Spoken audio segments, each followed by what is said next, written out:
Well, the water temps are finally warming up here on Mille Lacs Lake in central Minnesota, and along with that, the walleye fishing's heating up as well.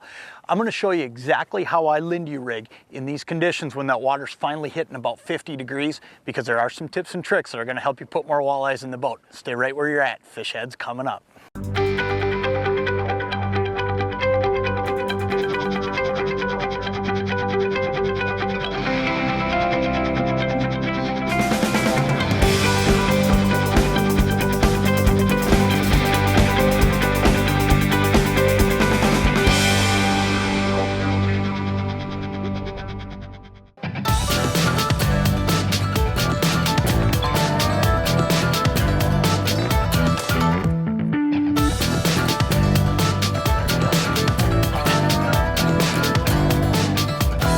Got him. You know what? This is a pretty good one too. I'm a little turned around here. You know, one of the things you got to do when you got this cold water like we have is you just got to slow down.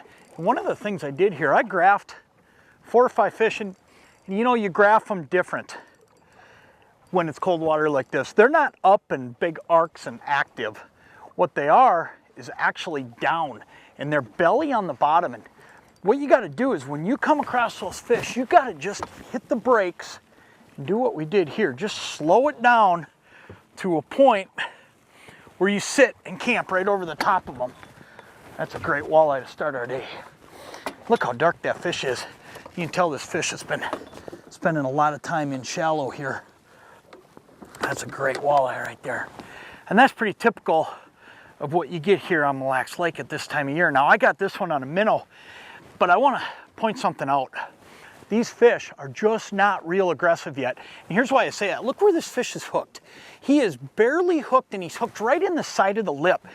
And what that is, I mean, I gave that fish a long time. It's just they're not at that point of the year yet where they're really engulfing it and taking it down. So that's one of the other things you got to do, is not only are you fishing some different baits like I am today with a minnow on this one, fishing smaller baits, but you actually got to give them a little bit extra time too. That's a great way to start our day right there.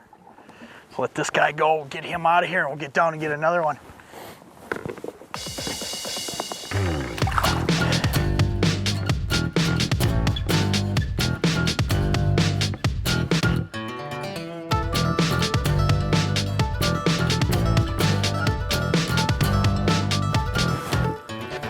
There we go. Turned around, went right back on the same spot.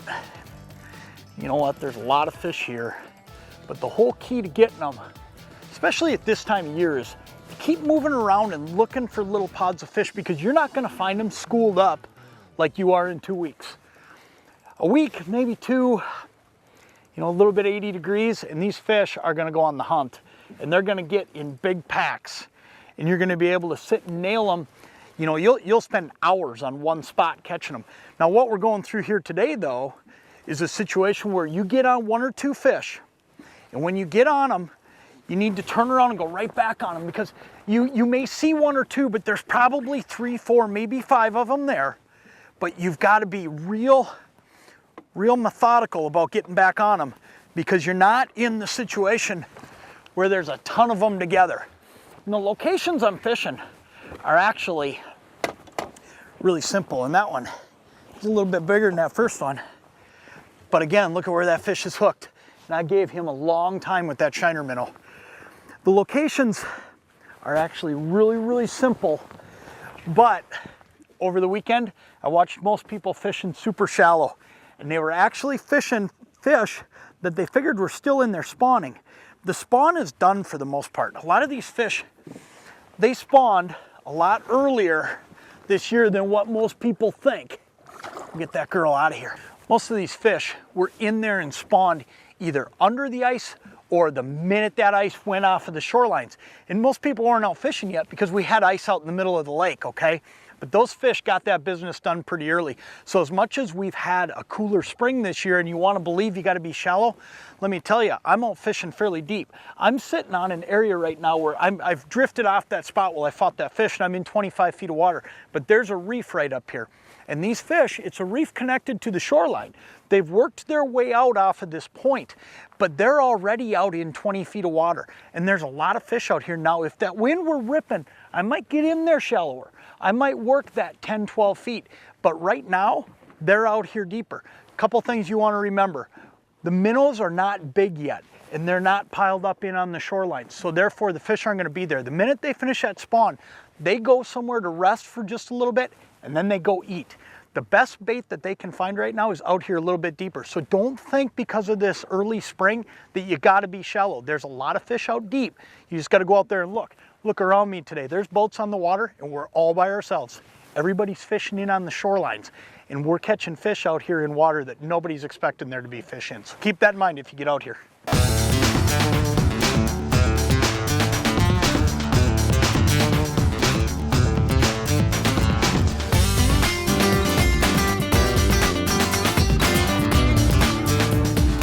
Go. Same spot, same deal. You can see them on the graph right here. They're just piled up on this spot. You know, I just keep turning, coming back through one time after another.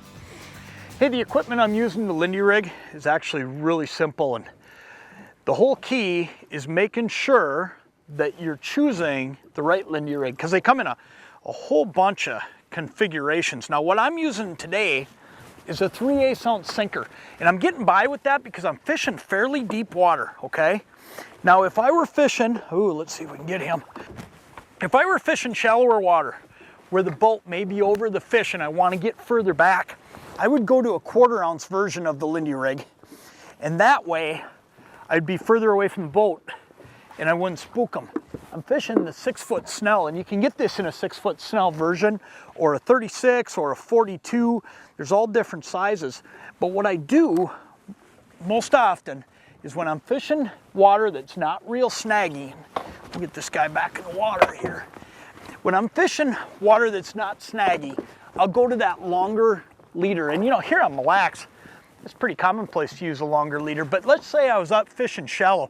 Let's say I was in 10 feet of water fishing jagged rocks. That's when I'm gonna go to one of two things. Either the shorter 36-inch Lindy rig snell, or I'm gonna go to a floating version so I actually lift that bait up a little bit. Now, all of them use a simple Lindy walking sinker. And if I'm fishing an area that gets really just too snaggy for me, I might go to a Lindy no snag sinker.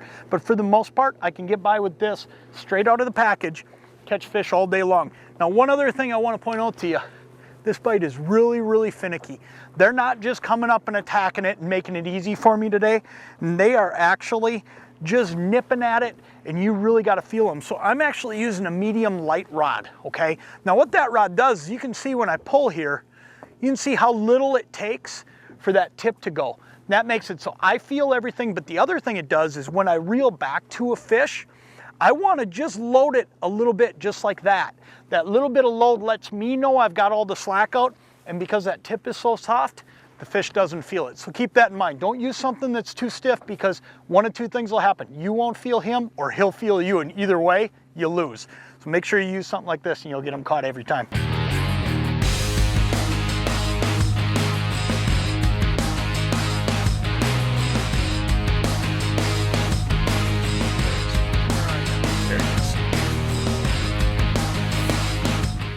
Well, this guy, he just came back toward the boat. That was one of those times where it's pretty important to have that rod tip where you can keep coming back, because he actually turned then and made a little run. You know, I think the whole key to catching these fish today has been real simple, and that is once I found them and just got over the top of them, look at that one's gonna go home for dinner too. Once I got over the top of them though, it was just keep cycling back, and that's all I've done. You'll be able to look at my graph at the end of the day and you're gonna see a whole bunch of circles, because I've just gone back over and over and over these fish. The other thing we did is every time I came back over them and I saw them, I slowed the boat down and I just camped over the top of them and just worked them. And then the next time through, I'd speed up a little bit, just give him something to get him triggered down there. And all said and done, these fish, while they're not super aggressive, they'll bite, especially once they've gotten out here, because you got to remember, Some of those fish that are in along the shoreline right now, they're still finishing up the spawn in this cold water. We're in 48 degrees. So all said and done, when you get on fish that are out a little bit deeper, they've left. The spawn is over. They're out here and now they're starting to think about eating. So keep that in mind. When you get out on these cold water situations, don't believe that all the fish that you're gonna catch are in shallow like we talked about earlier. There's a lot of them that are gonna be out here deeper and they're gonna have eating on their mind. And all said and done, that is how you catch fish. You catch a lot more fish when they're thinking about eating. That's a great walleye right there. We're gonna measure him up. He's gonna be close. He might go home for dinner. Yep, that's a perfect eater right there. Nothing tastes better than a Mille Lacs Lake walleye. It's been a great day on the water, and you know what? We're gonna do this week in and week out throughout the rest of the summer now on Fish Ed. We're gonna go to bites where you have the opportunity to go yourself and catch fish using the same techniques we're using. So check back with us each week. I'm John Thielen. We'll catch you next time.